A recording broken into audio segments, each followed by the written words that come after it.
ကဲအားလုံးပဲမင်္ဂလာပါဗျာမုံလာချင်းတုပ်လေးစားကျင်လာတာနဲ့ကိုယ်တိုင်ပဲမုံလာချင်းတည်ဖြစ်ပါတယ်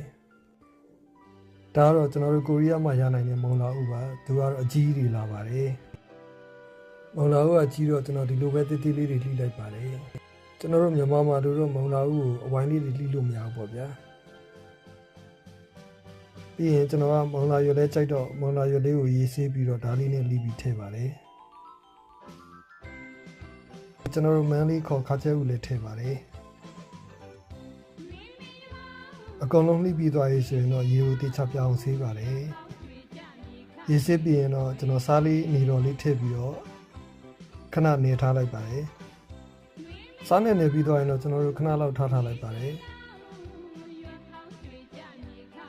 ခဏထားပြီးရင်တော့လှိထားတာလေးတွေကိုဘူးရဲကိုတေချသိပ်ပါမယ်